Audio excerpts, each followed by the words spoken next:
the start of every episode. I'm just doing push-ups. You're involved, man. Where did this come from? Now you're taking You're taking them pills. What the hell? Yes, we need you to bang a young 15 to 20. You think I can do one? One man, you can. Anything you put your mind to, you can do. No, you're taking a piss out of me. I'm not doing no push-ups. I did not come in to do gym fitness sessions. guru. Hold on, wait a second. So you're late and then you come tell me I need to do. I'll watch you do push-ups.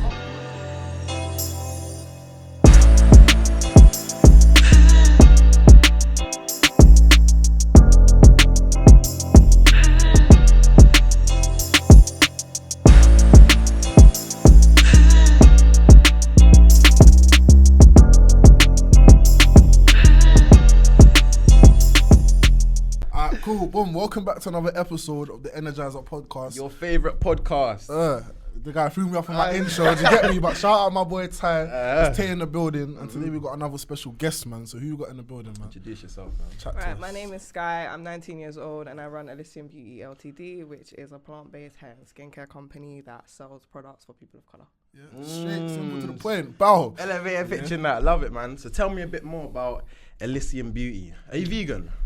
No, I'm not. I've tried to go vegetarian a few times, but I do have autism, which messes around with my food. So it's very hard for me to find foods that I like in the vegetarian community.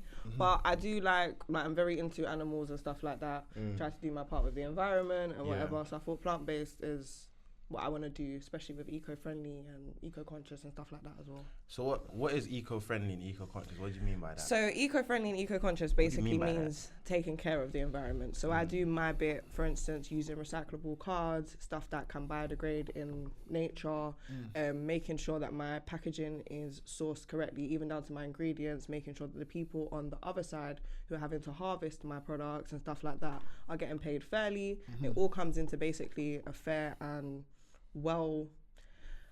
basically the world needs to be a better place and businesses are really destroying the planet. So my business, if I'm going to be plant-based, if I'm going to do all these other things, I feel like being eco-friendly, being eco-conscious and taking care of not just like people around me, but people who are out also in Africa, Mexico, wherever, where I source my ingredients from, are also being taken care of. Strong. So where did that whole idea even come from? Because I know a lot of businesses out there, they don't care about this environment at all. They have the maddest of plastics, the maddest of honestly, containers, cardboard. You get me? Not everyone really runs business like that. So what made you go down that avenue where you're thinking about, cool, let me take control of the environment? So when I was younger, I was very into like recycling and that. Like once obviously the reuse recycle like assembly came about in primary school and remember whatnot, that one I was doing the posters and Yeah. whatnot, doing the little Front ads line. around the school and whatever. Yeah. So I've always been kind of like on that route.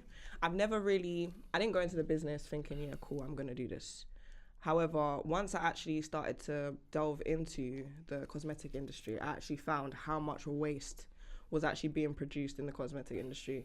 It was actually, I think, Kylie Jenner's brand. She has a makeup line and she released it was like a heart packaging with lip gloss in it.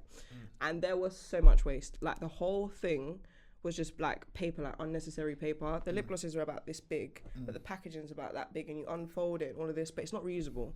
You can't go and, I don't know, put your pencils in it later and use it as a pencil case or use it to do something with. It's all gonna go in the bin. And that's when I was like, you know what, you can be a luxury brand and have good looking products and an experience for your customers when they open your parcels and stuff like that without it having to damage the environment in the long term. When I started, I went down the plant-based route because this was what I needed to grow my hair back. But it was once I actually got into business and started to look at others, like my target audience, my other people like who were in the industry, who were my competition. I was like, no, you guys are really out here selling luxury products, but everything is just wasteful. And you can do both. Like my customers are happy when they open their packaging. I have a £250 hair kit. You open it and it's like a whole experience. It's a lovely thing to open. People enjoy my packaging, but it doesn't have to be wasteful. Everything in there is biodegradable. Everything in there is eco-friendly. Everything's recyclable. It can be done. Cold. Yeah. So question for you now, because I've tried to do this vegan, vegetarian lifestyle, one thing, number one, away from the food, 'cause I don't like the food, I found out it's a lot more expensive than normal food, isn't it? That is true. Now, so converting the food to the business now, I can imagine that when you've got all these biodegradable products and all these products that are good for the environment, I'm guessing that's boosting up the price, your cost price, innit? So how have you kind of dealt with that? Because naturally, if your costs are higher, you're going to have to sell for higher, do you know what I mean? Yeah, so when maybe about a year ago, things were not too bad before inflation hit. Yeah. I was being able to not price my products too high. Yeah. People were still happy with the pricing. Once inflation hit though, inflation's killing me. Boy. All my ingredients went up. Obviously, they're all imported from other countries. So obviously there was that whole thing with the petrol and all of that type of stuff. Everything on my ingredients went up. And for me, having high quality products is my key thing. My ingredients are the highest quality on the market. I will never ever like basically switch that out or change it because of pricing. Either my customers are going to buy it or I find new customers, you know what I mean? So once inflation hit, I made a lot of information posts to speak to my audience about why things were getting more expensive and where the money was going, so they understood more so that this is where your money is going. I'm not just taking money for the sake of it. They know the context behind it. Yeah, do you understand what I mean? And I started to break down where things were getting more expensive and why things are more expensive. Talking about even just down to what I was saying about people not being exploited in Africa, in Mexico, in Spain, in India, where I get my ingredients from. People here in this country, especially, they're complaining about the minimum wage. Out there, they're getting paid less than that, but you're going to tell me that I'm not allowed to price my products higher because you lot are struggling. But I can price them lower and source them from a different brand, which is exploiting their people back home. So it's like, okay, so where's the middle ground? do you know what I mean? Because you can't do both. You can't complain about the prices and not want to pay it from a Western society when people who are back home are struggling. So I just, it was all about basically explaining, breaking down where the money was going.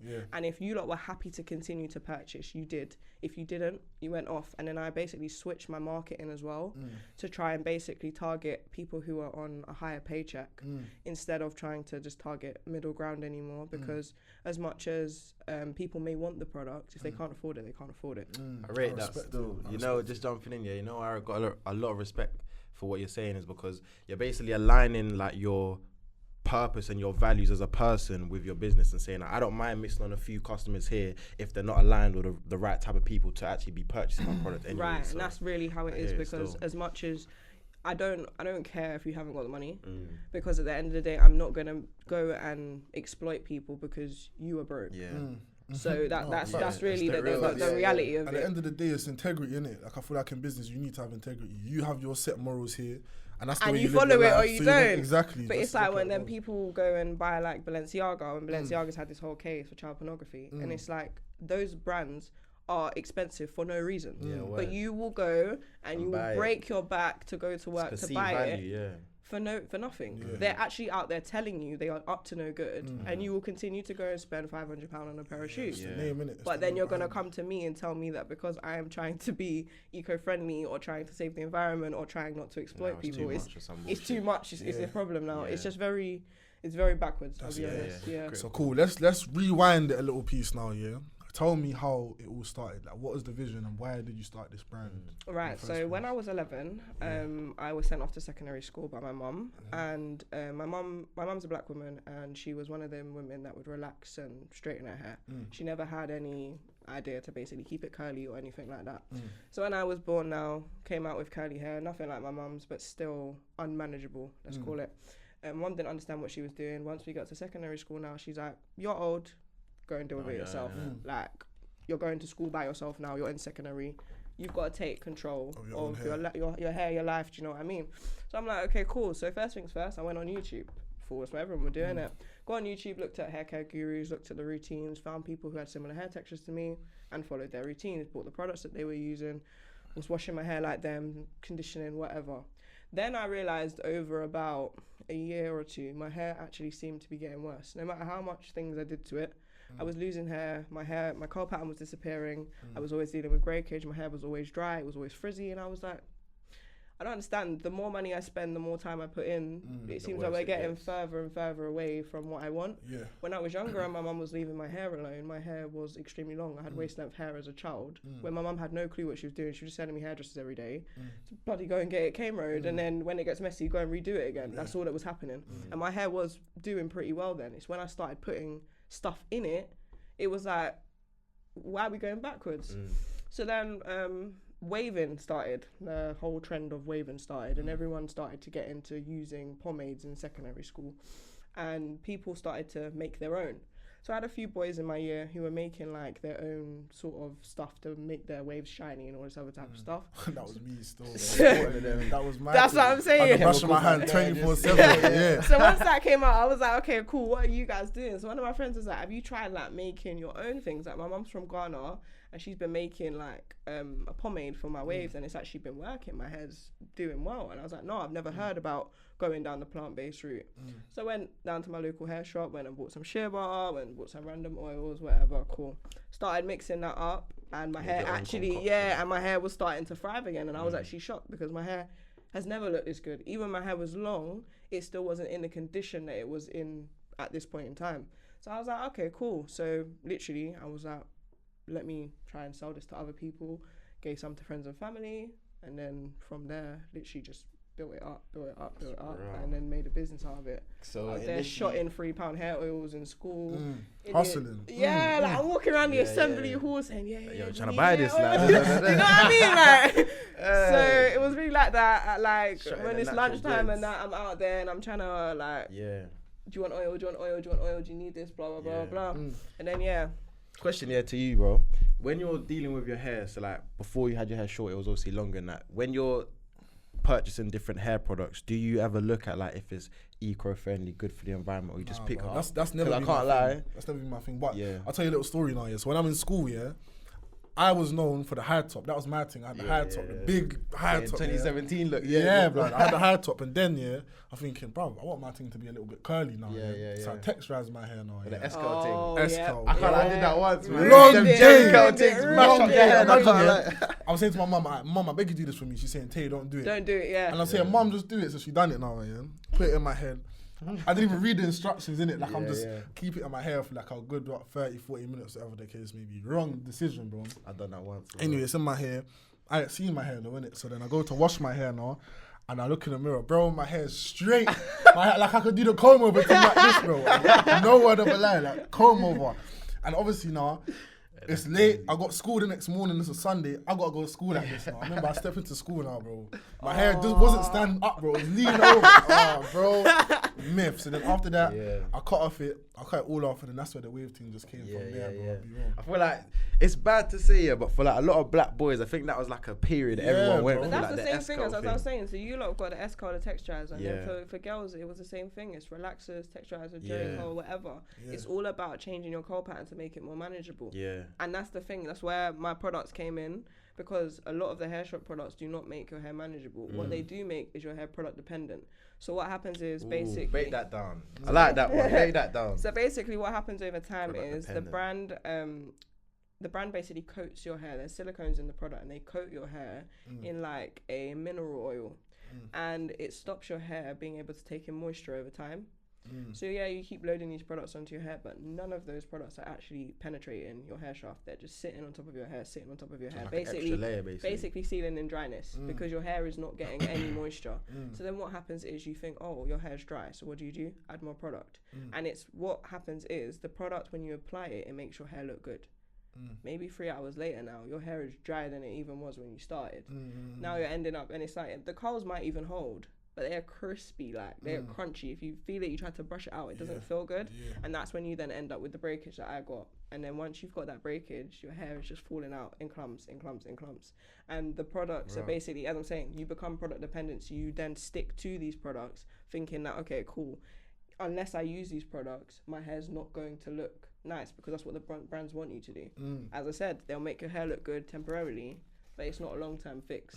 And the more you use those products, the worse it gets. The more products you have to use, then you end up buying into the company more and more and more until your hair is completely damaged at the end of it. So it's like microwave food then, really and truly. Like, you can make the food now, eat it, it's nice, but then over time, it's fucking up your body, do you know what I mean?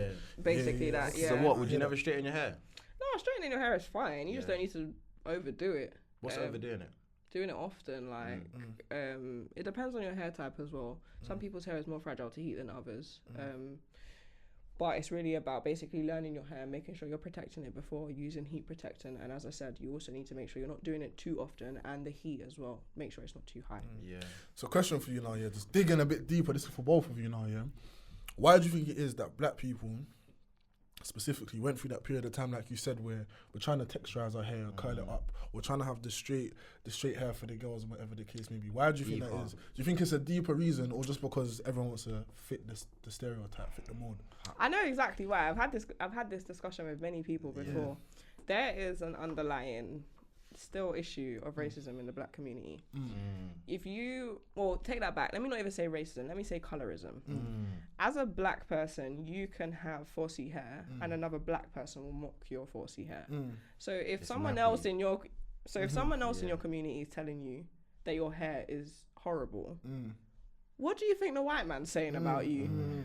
If you are, like, for instance, like I deal with a lot of hate from dark-skinned girls or people who have coarser hair than me, where I cannot advise people on 4C hair. And I'm saying, so why is it okay for you to go and buy products from a white man in the hair shop? He's never spoken to you, you've never spoken to him, you can't have no contact with him, he's bald and he has no hair whatsoever, and he's white, but you're gonna go and buy into his product line, but you're gonna second guess me because you've seen my face on TikTok and I am lighter skinned than you, I've got looser hair than you, but he is white. He don't have no hair. He has no hair, and he has no knowledge of anything to do with that. If you look, whenever I release a new product, I live with my mom and I live with my sister. My hair texture is 3A, 3B, and 4A. It's a mixture of 3 hair types. My sister's got 4B hair. My mom has 4A hair. So if those people in my household have coarser hair than me and I'm testing my products on type 4 hair before releasing, what exactly is the problem? I don't really see the issue, but it's all to do with the fact of black people hating on black people in the community. We got a problem. You got a problem in the black community. I'm going to let you run because I know you're going to go for about 20 minutes. So let me just say my piece. But I feel like we got a problem in the black community where we actually hate ourselves, bro. Like, it's deeper. We hate ourselves.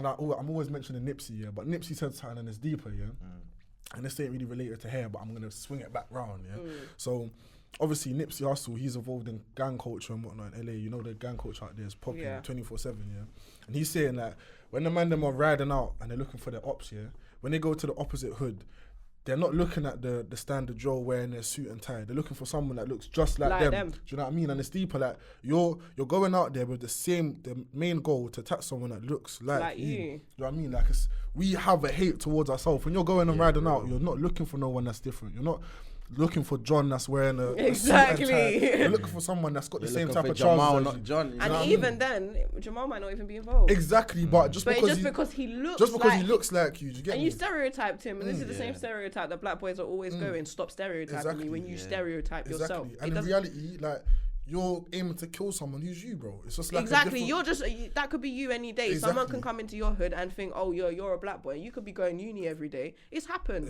It's happened. Go on the news and look how many random uni boys literally straight on the straight and narrow who have been robbed and killed because they're in a different ends and they don't live in. They went to go see their cousin. They're wearing a night tech. Do you know what I mean? That's what I'm saying. It's like, it doesn't even make sense. But even run, bro, because I know this guy knows going to talk about 20 minutes. I won't even go on you. I'm mocking it. I won't even go on still. But what I would say in terms of the whole hair thing is that I completely agree with your point, and I feel like there is a lot of self-hate. Even if you just flip it, like the Mandems thing was obviously the S-curl kind of look during school, and now you see a lot of black women with like the wigs and stuff like that. Yeah. So even like, let's say my mum don't wear wigs, You're touching on a touchy subject, boy. My mum don't wear wigs, but like a lot of the time she likes to straighten and relax her hair a lot of the time to go to work. And I'm saying like, mum, like, why don't you just have your hair out, natural afro? What's wrong with that? And you know what I would always get as well? That same thing. I want to look presentable. What does that even mean? How can you not look presentable with your natural hair? Because the white woman will go out and put a messy bun in, and apparently that looks nice. But if you were to do the same thing, not do your edges and just fling your hair up, then apparently it's now unpresentable. It's real. Or even like, what is the difference? I'm asking both of you. What is the difference between a black girl who's in South London, West London right now, who's spending £200-300 to wear a wig, 30-inch lace, whatever the gal call it, Brazilian kind of stuff. Yeah. What's the difference between that and like a white woman going to spend money on an afro like yours, for example? What is that? When you actually look at it objectively, and that's the thing. And then this is where the black people will then go cancel, and it doesn't really make sense to me. And then the other thing is, even touching on the wig subject, girls will spend £600 on a wig for the wig to last. I don't even know how long, because one, you put crappy products on it. You can't buy human hair and then use the rubbish products on it and then expect it to last. You've now spent £600 on something that is not going to last because you've damaged it. Or you could just spend £200 and grow your own hair. Like, I don't know. Yeah. I'm not going on today. Just get up Sky, man, and grow your hair and properly. that's do my you know what I point, mean? because it's a thing of you like girls will even buy like afros, like as in wig afros that look similar to their hair length, or they will buy like the attachment pieces. They'll put a ponytail and then buy like an afro. But what they're gonna say though is, I'm a bald head and I don't have an afro right now. Do you know what I mean? But you can grow one, but you're going to go and spend big money on a wig Saying to I'm a cover ballad up. is a crazy statement. No, but it's the truth, because like, what I want hair for tomorrow when I go out. My hair's not gonna grow by tomorrow. No, do you it's know what I not. mean? But the fact is, your hair's not going to grow by tomorrow because you haven't been taking care of your hair for however long. You've just been slapping on that. Well, I can just go buy it from the shop. Yeah. And it's deeper. Like, I think you mentioned this to me one time. Yeah, like even the fact that they call it dreadlocks. Do you know what I mean? Take like, that away. Why Don't is it call dread? It's not Do you know dread. what I mean? You see, this dreadlocks is actually such a derogatory term. It is. It's not dreadlocks. It They is. are locks. It's just They're locks. just Yeah, locks. yeah. Whenever I hear someone say dreads, I say correction. Locks. And that's something even. There's so many things if you look in the black community, like sayings that we have today, which have absolutely brazy meanings behind them. You know, Like absolutely still. crazy. Even like I went and watched Air the other day, and the Nike Just Do It that has links to Hitler. Is it? Yeah. That's I to didn't do even know with, that. and you don't even know it. You don't even know it. It's like literally everything that you think, okay, cool, it couldn't be that bad. It's probably that bad. Yeah, In the black community, especially. See? But And we go around claiming things we don't even know the meanings for. Like, it's bad. It's bad. I've said this before to Tate, but I feel like, for me, obviously, we're Caribbean, you're African, it's the same thing at the end of the day, I see us as being like branches off a tree, but like in terms of how you're saying about like knowing your history and stuff like that, how can you be a branch and grow the correct fruits and live your life in the most natural, holistic way if you don't know the roots? You don't know where things comes from. These terms such as dreadlocks, where did that come from? But You actually have to look. I got dreads, saying you're basically referring to your own hair as dreadful in that sense. You know what I mean? Like, it doesn't make any sense. So Yeah, it's deeper. But do you feel like there's a fix for that? Like, how we're talking about like black people, we hate ourselves. Like, do you think there's a fix for that? The one thing I've started on my TikTok especially is I've been promoting to stop using gel. I think that is the first start for black women. Stop worrying about these shade away damages because your hair cannot slick into a nice swoop and whatever. Go out with your hair how it is naturally. Just try it, whether it be once a week, whether it be once a month. One day out of the week, go no gel. Because you know what it is? When you give yourself that appearance where you have now set the standard that this is how you look. You have to maintain it now. Right. So if I've got an afro. I've had an afro. People don't expect me now to go and slick my hair because I go out with my hair looking any which way. The way the hair grows out my head is the way now people expect me to look. If you're a babe that's been wearing a wig for 6 years and then now you try to come out with your braids out, what are you going to get told now? You got prison braids. Do you know how many times I've had cameras and I've never been told that statement in my life? Because I've never been a person to set that standard in the first place. the wrong standard. Right, because I've always just embraced how I was going to look naturally. So then there's no, oh yeah, but she looked like that before and now she's trying to switch it up. Because that's more so, a lot of girls want to go back to it. That high maintenance lifestyle is so difficult to maintain, especially now. People ain't got money to be going to get their eyelashes done, get their makeup done, get their eyebrows done, put their big wig on. Like, let's be real, like, you just want to wake up in the morning, cream your face, put some Vaseline on and go about your business, you know what I mean? And I've been able to do that by not setting that standard. I feel like black girls need to go back to being a bit more low maintenance. Just go out how you actually look in the morning and it will be a lot easier. Sometimes, like a lot of the times, really and truly, like a girl's natural state, I find the most attractive. Like, you know when like black girl, like skin's all cold, got what our fresh braids and I'm Just thinking, breathe the skin. you know what I mean? Like, man, times I tell you, don't need to do all of that. Do you know what I mean? And the other thing is you can even make yourself look uglier by basically enhancing your beauty and then trying to go back to natural state. If you're a girl that wears eyelashes 24/7, when you take them off now, people are so used to seeing you with eyelashes on. Now you look weird. When if you just hadn't put the eyelashes on, you would have looked fine. Yeah, because that's just the natural you, innit? I feel like at the end of the day, I don't feel like there's a problem with these things, but it's just how much you do it, how frequent That's you do what it. I think, because a lot of people then rely on it. It's like you don't feel pretty unless you've got eyelashes. You don't feel pretty unless you've got a wig on. And it's like, no, you can have a wig on and look prettier than you did before because you've enhanced your beauty. You can put makeup on and enhance your beauty, contour your nose, do your eyebrows, but at the end of the day, you can still be pretty in your natural state. But I feel like a lot of girls just feel like they downgrade as soon as that comes off. It's like, it's not a downgrade, it's just a different look. Yeah. Too much of anything is it's bad. Do you get it? Question for you, yeah? When it comes to females, yeah, what's one thing, yeah, beauty-wise, that could be makeup, it could be hair, that you don't like when you see makeup. Makeup in general. Makeup. Well, in general. Not everyone can do it. Not everyone anyone can do who it. knows me will know, yeah, respectfully, girl, let them take it off, dog. Don't wear no wig. I swear down. So what if your babe's had like you're going out, she's got a little natural. makeup on? No, I'm not with it. I swear, I'm not with it, bro. I can't lie. Especially that birthday makeup. Take it off. Take it off. The birthday Take makeup's it off. mad. The birthday makeup's mad. You see me, yeah? Yeah. Like, I don't really like makeup. I'm not too fussed though. Like, I don't really have makeup 24/7. If we're going out, you have a little makeup. You see the thing I hate though? What's the thing I hate? I told you about this before. I can't remember today. Do you know what I don't like, bro? Yeah, I don't like. Go on. The lace thing. Yeah, bro. I don't like it. I don't like it. I don't like. Like, let me ask you, like, is there a way, yeah, to put on, like have a wig without the lace? You're funny. You know Does that exist? Do you mean as in that so you can't see it? Yeah, like. Right, this is the thing again. This is what I mean though, because it's girls that can't afford the maintenance. A wig should never look like that. Jada Wader, you think you can ever see her lace? Innit, man? I don't know, India Royal, like all of these big influencers, you don't see that on them because they can afford to make their wigs stay in a good condition. But it's girls who actually can't afford the maintenance of a wig, who end up then either trying to do it themselves or going to a cheaper hairdresser, and then you end up seeing the lace. That's my pet peeve. Yeah, because wigs can look like they come from your scalp. It's possible, but you've got to buy a human hair wig. Some of them looking like they got air bubbles in it.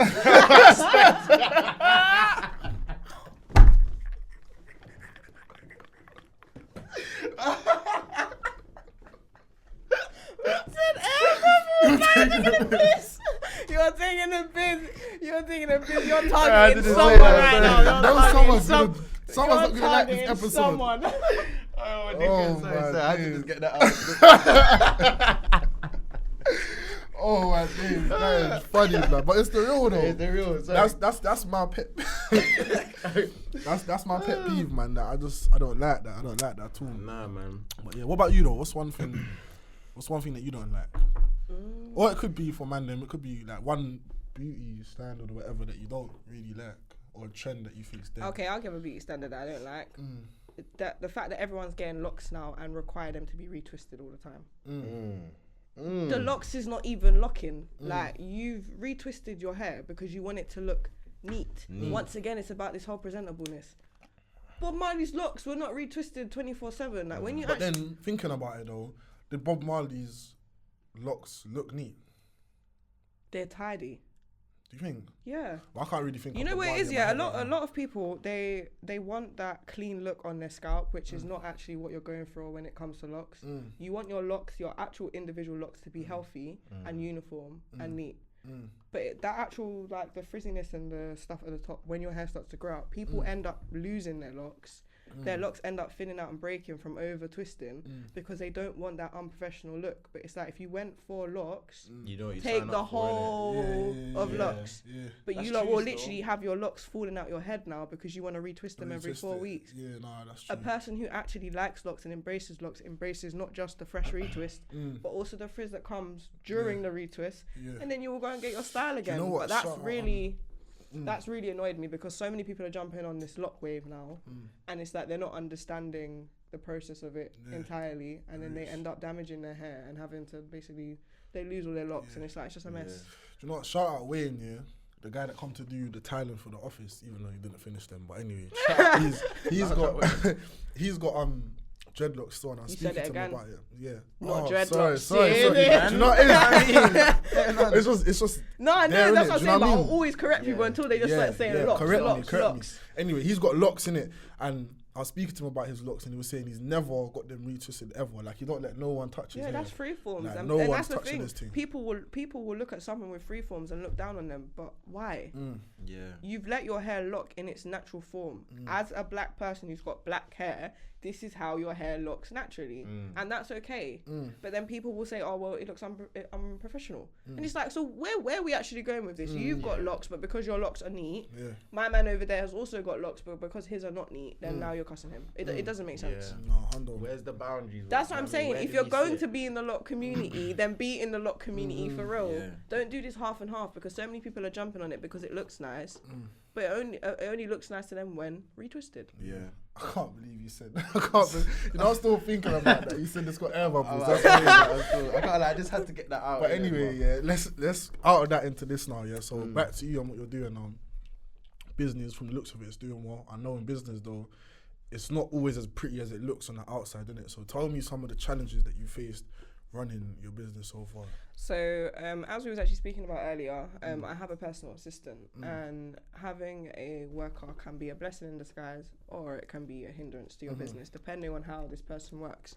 So anyone who knows about business, they will know Black Friday is one of the largest sales of the year. You will wait, like as a small business owner, you will wait all year, plan for this like this sale. So last year I had a lot of issues with my personal assistant, and she ended up ruining the whole sale. I lost out on so many customers. I probably lost out on about £15,000 after the sale. I lost out on customers that were like, who wanted to try the brand. They now didn't want to shop with me anymore because I looked unprofessional. For the customers who were maybe like had shopped with me once or twice, now we're no longer stick as a loyal customer. So it caused a lot of why? What happened? Like, I don't really want to go into it too much because I'm not trying to drag her, but it's more so of a thing like, I asked her to do something, she didn't do it in time, and it ended up causing the sale prices to not upload at the time they were supposed to. Okay. So I had people who waited up all night for a sale that never happened. Damn. Yeah. So middle of the work week, you stayed up until 12 o'clock to wait for the sale. And obviously you was probably promoting it as well. I promoted this thing for months. Supposed to be the biggest sale of the year. Absolutely went so wrong. The sale didn't launch until about 3 a.m. Supposed to go live at 12. Obviously the people that were waiting on the website see it's not a sale anymore. Where do they go?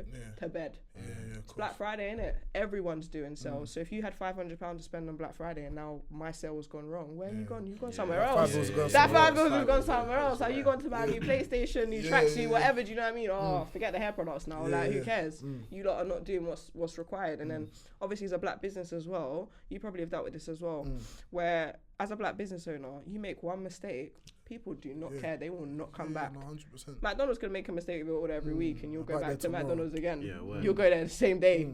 But with a black business, they will write you off straight. So I had a big issue with my Black Friday sale, and that did cost me a lot of money. To recover from that was hard work, but back and I'm better. That's what I was going to say. What was the bounce back? What was the get back? So how did you recover from that situation? It was all about just pushing marketing as best as I could. Like if I was doing 2-3 posts online, I'm now doing 6-7. I've got to push my marketing as much as possible. I had my friends going out handing leaflets out. Like you see like the people in Stratford and whatnot handing out leaflets. I was handing out business cards everywhere just to try and basically recoup the customers that I had lost. Because it was key that I needed to get these customers back, because one thing about my brand is that if I can secure a customer, I've secured them for life. Think about it. If you find hair products that you like, you don't go and switch again after that. You're just going to keep buying. Your oil finishes, you come and get another one. So in that sense, once I lose a customer, it's done. It's not about, oh, well, they've released a new t-shirt design, so maybe I'll come back because I really like that t-shirt design. It's done. It's finished. So it takes a long time to build a relationship with a customer for them to trust you enough to spend 3-4 times on a product that they would get in the hair shop. So it's for them to get to that point and then lose them, you're not getting them back again. But I feel like that's a double-edged sword. That's real good and real bad. It is, Because you can have these customers, and because they're relying on your products now, like not even relying, but they're used to your products now and it's doing well for them, they're going to come back to you naturally. Do you get me? They're not really going to switch to a can too or whatever the case may be. But same time now, once you lose that customer, you ain't getting that back. Getting it back. You know what I mean? So yeah. That's it's very difficult. It's like once you secure them, it's great, but you've got to keep them happy. You've always got to keep them happy. I got a question. So when we was on our way, I was on bro. Man was on my way I'm here. speaking in I tongues. thought I actually got to start. Let's talk about this for a second, yeah, because you've been in a few episodes with me. You know, I stutter on a mad Yeah, time. but I do as well. It's bro. a bit mad I've still. got a processing disorder which messes with my speech and my hearing anyway. So I can't lie, man. But do you know how I figure out it is? Yeah, it's like you probably was planning what you was gonna say in your head before, Yeah, and now fam. it's your time to speak. You're just I mean, all It this happens. words over there and Yeah, that words over it happens, there. But happens, anyways, rub that, yeah. It happens. On my way here today, looking at your website, yeah, on your website, on the Our Brand bit and Our Story, I was reading up when you mentioned about starting from young, being a woman and stuff like that, want to like give back to other women like you who didn't know how to handle their hair. What about the man them? Where does like, I see you got a beard oil as well on I your... do all I work with both women and men. Yeah. But I will be honest, men just don't care. That's as simple and plain as I So put it. for all the man them... So I do have a lot of male customers. Yeah. But majority of my customer base is female. Yeah, It's fair like enough. men are... the men are even worse when it comes to this type of stuff. They honestly just don't care. Yeah. They don't care about their about, hair. like, they don't hair? care about their skin, really and truly. It's just like... Yeah, man, I'll, you rough, dry man them, bro. Some I'll just like... They'll just do anything. Like, they don't really... wild dogs. The only ones that actually really come and work with me are usually gay men. Gay men will take care of their skin. Gay men will take care of their hair. They will actually endorse in self-care. For straight men, it seems like it's like kind of a taboo. Yeah. You start doing skincare, Shouldn't men be like never that. We calling already you had an feminine. episode And on I'm that, I think saying, that's one of our first episodes. Yeah, And I don't self-care understand- for the man them. and it's like I Yeah. feel like it's a big thing, and I don't understand why men shy from it because men want girls, but you've got acne. And you stink, bro. Oh, word. Listen, there's no better feeling stepping out. You're smelling good. Your clothes are skin's all fresh, good, your fresh, hair's looking shining, good, like, son. you know what I mean? Yeah. No one That's can why- chat to you. That's do why I you know don't what really mean? understand why. For the man them now, sorry to interrupt Yeah. you. All the man them who are watching, Chat to them. What products do you have for them right now? All my products are unisex. Like everything on my website can be used. Yeah. Skincare and hair care doesn't have a gender. You think when the hair growth oil goes in your scalp, it knows if you're a man or a woman. Yeah. When the acne serum is going on your face, it knows if you're a man or a woman. It Innit, doesn't. man? It's really about, do you want to take care of your hair and skin? And if you are open to it, contact me because I will do a consultation with you. I will run you through everything. It's not even about if you don't know what you're doing. It doesn't matter if it's not about your knowledge. I've got the knowledge. So as long as you're happy to basically start your journey, I will help you on the journey. I will tell you exactly what's needed, like what's that. required. It's not like, don't feel basically That you're on your intimidated own. that you're alone and you don't know what you're doing, because that's fine. As long as you make the decision, the active decision, I want to take care of my hair, I want to take care of my skin. That's it. That's a USP right there. That's a USP. That's dope, because I feel like a lot of times the man them or girls will go into the hair shop and they're walking in that hair shop for time They have thinking, what no products idea. do I get? But the I fact wrote a that whole ebook. I wrote a whole ebook on hair touched me care again. to basically teach you how to take care of your natural hair. So it's like, it's all well and good buying good products, but if you don't know what you're doing with them, what is the point? Yeah, even the consultation as well. So That's if what any I'm of you guys are saying. confused, you don't know what to do, your scalp's all dry, bare dandruff, shout Sky. Do you know what I mean? Why Shout. do you not have to violate every sentence to promote? It's like, yeah, you got a bar length, so Yeah, but jokes aside though, man, shout out, man. That's a very good look. All right then, so boom, we're gonna wrap up soon, but I want to know what your top selling product is. What's your most popping product at the My moment? hair growth oil. Hair growth oil. I have sold, I don't even know how many bottles of that product. I have 170 reviews on it on my website, and people don't like leaving reviews, so that says enough as it is. People hate leaving reviews unless it's bad. So I've got 170 5-star reviews on that product. I've probably sold about 10,000 bottles of that. Like my hair growth oil, that was my first product I ever released, and I took so much time reformulating that to get it to where it is today. To actually, I've helped people who have been, they've had cancer, they've lost all their hair, I've grown their hair back. People who've had alopecia for 10 plus years, grown their hair back. I had a girl come to me, her hair was ripped out in a fight that she got in school. She was struggling to get the hair to grow back, because obviously when tension is put on the hair follicles, they can damage them to a point of no regrowth. No return. This is the same thing with alopecia. When people slick their hair back over and over again, that tension can end up damaging your follicles. And then they'll try all of these steroid creams, all this stuff that the doctors will prescribe them that dries out the skin, that gives them migraines. And then I just come along with my little hair oil I made in my kitchen at 15. And here you go.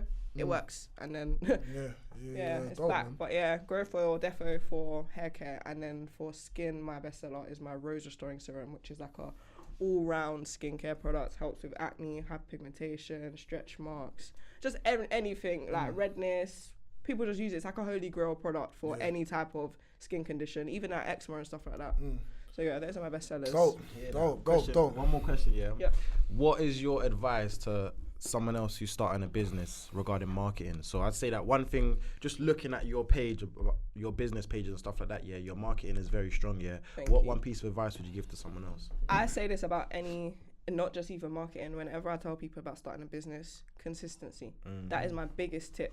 That is one thing that has got me from being a nobody to where I am now. I walk on the road. If I go out and I'm out for 2-3 hours, I will get stopped. Someone knows me because I have been consistent with my posting. I've posted and posted and posted. I've got myself out there and I'm always out there. Even if you don't like me, you can't get rid of me. I have people that actually hated me in school who messaged me like, me and you didn't even get on. But I have to give you props because you're just all over my social media. I can't get rid of you if you wanted. And that's literally to do with consistency. If you're posting every day for 3 years, people are going to remember you. Think of like bread companies or whatever. There's however many bread companies. There's some bread companies you've probably not heard of before. Hovis and Warburton, so everybody knows about it because there's advertising for it everywhere. You might go and find another bread company when you get into the supermarket, but actually thinking about them off the top of your head, you will always remember the ones that have been in your face and have been there 24/7. And it's all about literally that consistent marketing. Therefore. Yeah. Definitely. What's your favourite vegetable? Oh, do you know what we didn't do actually? Oh, yeah, the We word. didn't do the bars. Alright, cool. This is what we're gonna do. Wait, what's your favourite vegetable though? Random question. I don't eat vegetable, bro. I don't eat. Wait, Carrots. We'll get back to that. My favourite vegetable is probably tomatoes still. Nah. I can't lie. I never used to be a tomato man, nah, but they're kind nah. of nice still. I can't lie. Nah. Bro, there's not a vegetable I eat, bro. Why don't you eat Carrots, vegetables, bro? yeah, but not bro. tomatoes. Okay, wait. Why don't you eat I'm just still in my vegetables, bro? childish bag, bro. Like from when I was a youth, I never used to eat fruit and veg. You need to plan up. In my Plan old up. age, I Your can't. body is screaming right now. I Yeah, can't. pH will off it. Yeah, you know what I mean? Ruining his market right now, boy. But it's not is though. Like now, I eat fruit in it. I'm a fruit eater. When it comes to fruits, though, I just don't like the texture of them more time in it. So I might put it into a smoothie or whatever. Okay, that's fine as long as you're still just. Yeah. But all that, the green vegetables, you can't put no broccoli in front of me. No, none of that in front of me. You don't put spinach in your smoothies.